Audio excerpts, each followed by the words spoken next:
What's going on, guys? Anime Okage back at it again, and today we're jumping into Jujutsu Kaisen Chapter 259.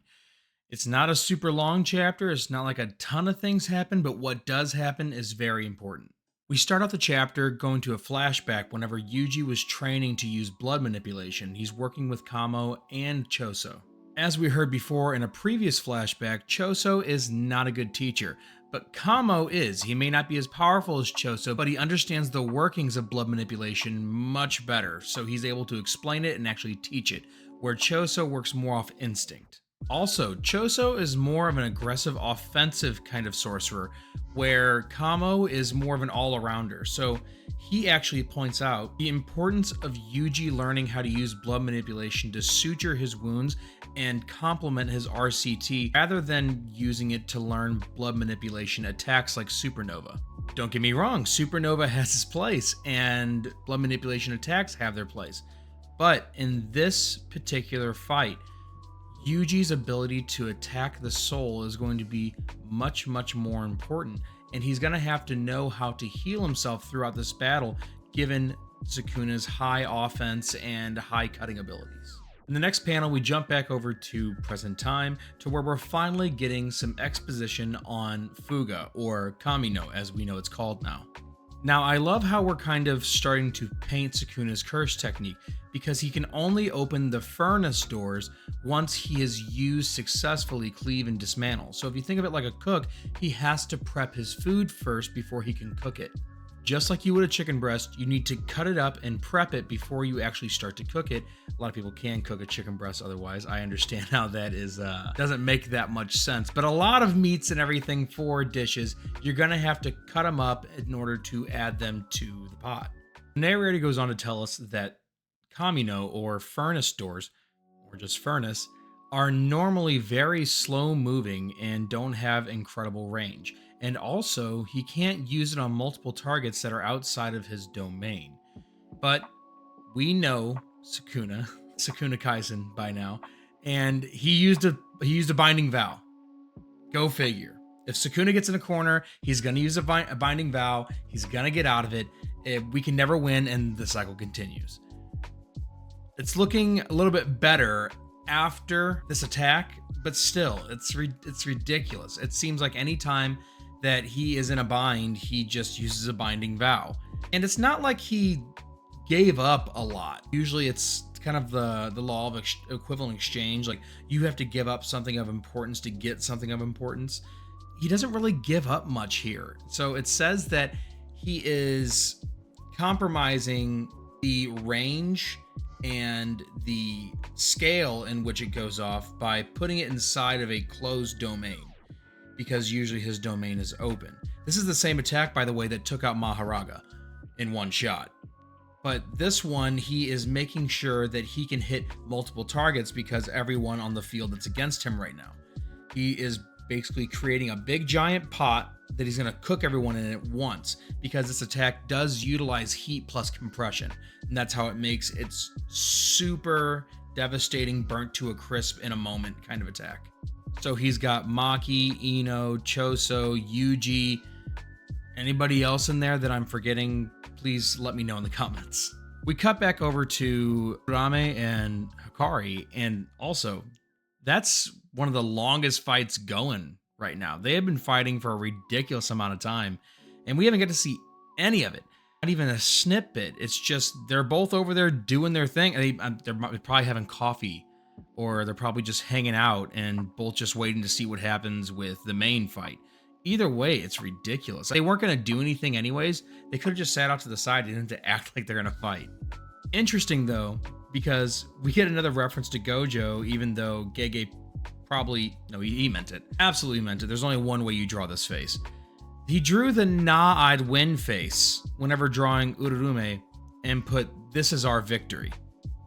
And it is so on the nose, I'd win, which is, as you know, the most popular and the most memed panel in manga, of modern day manga. But Ururume says, "This is our victory," because Ururume and Hikari both notice that the Kamino, the furnace, is about to go off. They both sense it.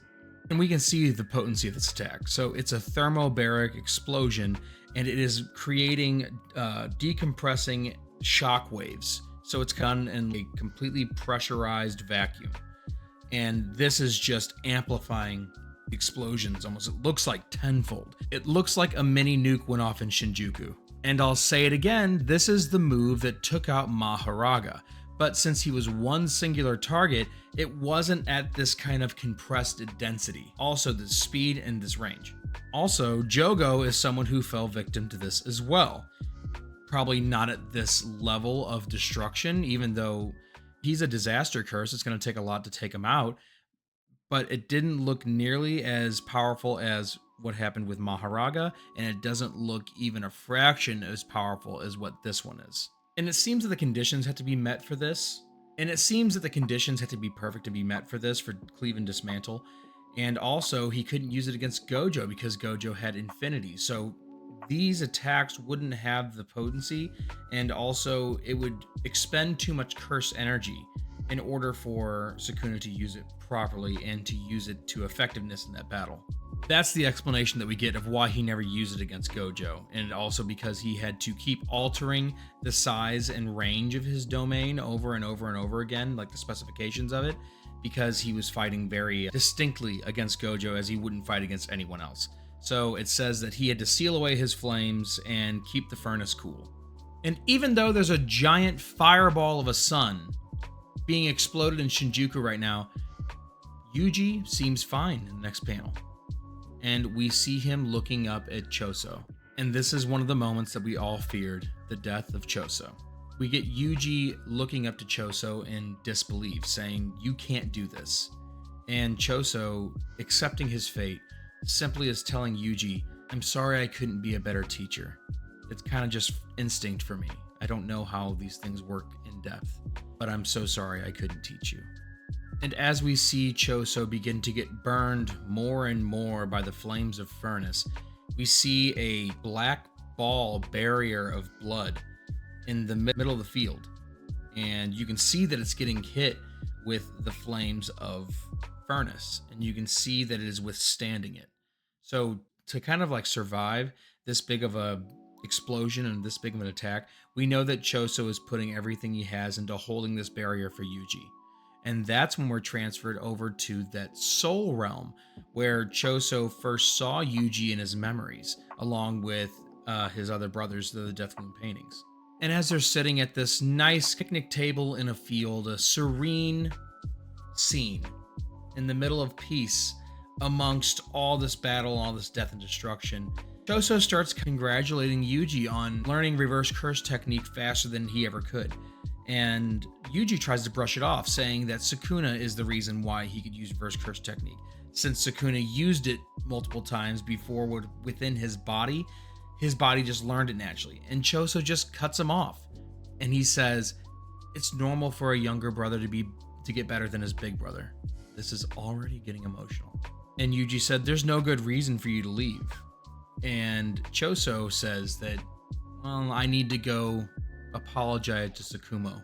If you don't remember who Tsukumo is, that is the teacher of Todo, and it was the person that the special grade sorcerer that passed away fighting against Kenjaku whenever they were trying to protect Tengen. Extremely powerful. Kenjaku is just extremely experienced and it was in the possession of multiple curse techniques, one of which they had no idea what it was at all. Anyways, I'm rambling about that. Let's move back to the story. Choso apologizes and says, "Yuji, I'm sorry for leaving you alone again."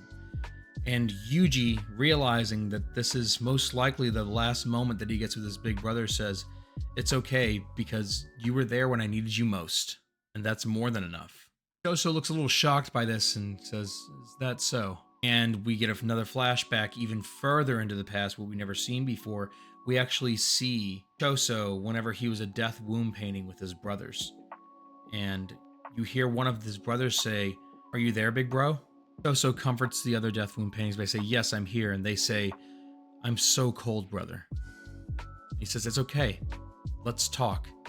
If we talk and together, we'll forget about the cold." And it shows each one of them in their starting vials of being a death wound painting. And Choso goes on to say that the 150 years that they have all had with each other and the hardships they've gone through with one another the entire time have only been condensed into a few days for Yuji. We jump back to the present day when we see Choso starting to fade away as almost like a silhouetted burnt corpse. And in his final moments, he says, "Thank you, Yuji, for being my little brother." And for the first time in this series, it's the first time Yuji says, "Thank you, big brother." It's the first time he called him big brother. First time. He's called him brother before, but not big brother, which obviously has a much deeper meaning to Choso and the other Death Wound paintings. And as Choso is faded away, so will his blood barrier ball. And we start to see it crumble away in the middle of just wreckage and dismay, kind of like tattered battlefield, which obviously from the mini nuke that just hit it. And as Yuji emerges from the blood barrier unscathed, he looks around the battlefield and says, anyone there? And this is the one thing that Sukuna wanted to do, was to attack Yuji's resolve. And he succeeded because Yuji starts thinking of himself as a kind of cog in this machine with an inevitable kind of role, one that he couldn't change, and that is attacking his willpower and his resolve ultimately. And now, it is only Sukuna and Yuji facing each other on the battlefield. No one else but them. Or so we think. Because out of nowhere comes our favorite gorilla, Todo. If you remember before, Toto was actually taken out of commission when it comes to being a Jujutsu sorcerer. Whenever they fought Mahito in Shibuya, he had his hand touched by Mahito, which Mahito then transfigured his soul, and Toto ultimately had to cut off his own hand in order to save the rest of his body from being kind of, transfigured as well.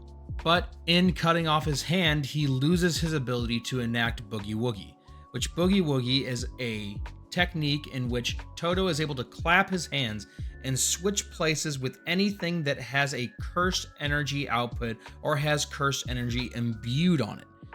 He's also able to do this with two other things, not himself. So 2 cursed energies, he's able to swap those, or he's able to just do himself. We've seen him use it a lot. He's able to imbue cursed energy into a rock, throw it, and then switch places with the rock. Or he's able to switch places for, like, Yuji and Mahito switch places, not making himself the target of it. It's very simple, but it's so useful. Anyways, we thought this technique was lost because he claimed that Boogie Woogie is already long dead in Shibuya when he tried to use it then, and he actually faked out Mahito and gave Yuji the upper hand to use a Black Flash. We then get some exposition to what is happening. We don't know what's happening, and we're just excited to see Toto, but it has to make sense. It seems that Toto met with Mei Mei before the battle and was saying that they could use her crows in conjunction with his Boogie Woogie if he could get it working. She even points out here, do you think you could still do it with those arms of yours? And he says, I can still feel the heartbeat of Boogie Woogie pulsing within me. But they decide to use Mei Mei and Toto's curse techniques in conjunction with each other, to where Mei Mei's curse-imbued crows will fly outside of the barrier and allow Boogie Woogie to be enacted between all of the people fighting within Shinjuku to take them out of the barrier as quick as possible. And this seems kind of like an ass pull. It seems like an ass pull of trying to bring Toto back because obviously the fandom wanted Toto back so much. And I'll explain why this is kind of an ass pull, at least for me. I haven't seen anyone else talking about one of the things I'm going to bring up. So Toto, he's going to have to find a way around not having his hand, because reverse curse technique won't work on his just hand in general, because Mahito attacks the soul and he attacks the shape of the soul, which then attacks the shape of the body. So whenever Toto cut off his hand, he cut off the damaged part of his soul that was going to infect the rest of his body. Now, whenever he cut off his hand, I don't know if he actually cut off his soul, but his soul was affected. So if he were to bring back his hand, would it take the shape of that kind of weird blob amalgamation that Mahito was trying to turn it into? Or is there a way around this? There may be some kind of cursed prosthetic. There may be kind of cursed tool that he has, cursed amplifier or an antenna that he has stuck into his arm, like the nub there, in order to allow himself to use Boogie. Or maybe he found a way around it. Also, another way that he could possibly find a way around using it is with the soul swap ability from Wee Wee. With the soul swap ability from Wee Wee, he may have been able to let other people see within his cursed energy and find a roundabout way. But it is also explained here that they could not let Yuji find out what was going on with this plan because Toto was afraid that Sukuna still having a strong connection to Yuji at one point would make it to where he might find out about the plan. And if Sukuna finds out about the plan, then he can stop it. So that's their explanation as to why Yuji or no one knew about this plan. Again, seems kind of ass-pull to me. And I'll make this make sense why I think it's such a fumble on Gege's part, because we are told earlier that Boogie Woogie works whenever he targets two cursed energies and is able to swap them. That's why he's able to swap himself with a rock imbued with cursed energy. That's why he's able to swap Yuji and Mahito. That's why he was able to swap Hanami and himself, so on and so forth. One person that he swaps outside of the barrier is Maki. And Maki is known for having 0 cursed energy, not being imbued by any. No one touched her. No one made it to where they transferred cursed energy into her, unless Miwa, whenever she was using simple domain, was able to imbue it within her domain. Maybe Toto took everything within that domain out. That's a possibility, but they're really going to have to make sure that they explain that, because this doesn't make sense so far. Toto has to use Boogie Woogie on 2 things that have cursed energy, and the only thing that they're explaining here is that he got Maki out because the crows have cursed energy. That doesn't make sense, and I want it to make sense. Believe me, I am so excited that Toto's back, but it still needs to make sense. If not, it's just bad writing, but either way, I'm excited about Toto, so I would overlook it. But given that Toto is targeting so many different targets, he is unsure if he's going to be able to get everybody out, and especially over that range. It's a long range to where he's going to have to switch everybody out. So we're going to see in the next chapter these explanations of what's going on with his hand. How did he transfer Maki out of there? I really need that to be explained. And also, it shows later on that Toto is unwrapping his hand, and that doesn't make sense either, because why would he need to unwrap his hand if he's already used Boogie Woogie with it obviously on? The assumption that it's on because he gets there right after he uses Boogie Woogie and the cast is on. We're going to need that to make sense, but he's probably taking it off to show us, the readers, what is going on underneath there and what's going on with his hand. We also find out that working in secret with Mei, he was actually working in secret with Yuta as well, because it says that Toto was fine-tuning his technique with Yuta Akotsu. And that could be a major way of how he's able to learn how to use Boogie Woogie still and how to extend the range and possibly even exchange with inanimate objects like he did with Maki, because Maki is considered an inanimate object, not having any cursed energy. I think we all forget that Toto is actually a genius. He's actually not only a battle genius, he is a cursed energy genius. So working with Yuta, who is able to figure these things out by instinct and innately, by not even knowing how things truly work, perhaps Toto is able to observe him and then come up with his own explanation and implement that himself. I would love to see the flashback of him training with Yuta. That would be so cool. But yet again, just like in Shibuya, Toto shows up to pump Yuji up and let him know to be a man and quit worrying about it. He assures him, I'm sorry, brother, but however, everyone is most likely fine. You can't tell him for sure, but everyone else is most likely fine from him using his Boogie Woogie technique. And for the time being, Yuji has no choice but to trust that they're probably okay, Because right now, he is faced with full form Sukuna, but a weakened Sukuna at that. And just like we love to see with Hanami, just like we love to see with Mahito, the dynamic duo is back and they are ready to throw hands. And arguably, every time that Todo and Yuji have fought together have been some of the best fights in JJK, and then whenever it gets animated, it's incredible. Right now, it explains that Sukuna, after using domain, binding vows, everything like this, he can't use any curse techniques anymore, at least for the time being. He can't use them just because he is completely depleted of his cursed energy, and or it's just like those reserves are exhausted. Use domain expansion, you can't do anything else for a while. Cursed energy science. This means that Yuji and Toto have the complete upper hand right now in order to fight against Sukuna whenever Toto can still use his boogie woogie. Yuji can still implement his soul punches along with Black Flash if he can hit. And now Toto, if he's able to land Black Flash, will also affect Sukuna greatly. Whenever he used Black Flash against Mahito, it didn't affect Mahito because Mahito can heal his body with transfiguration.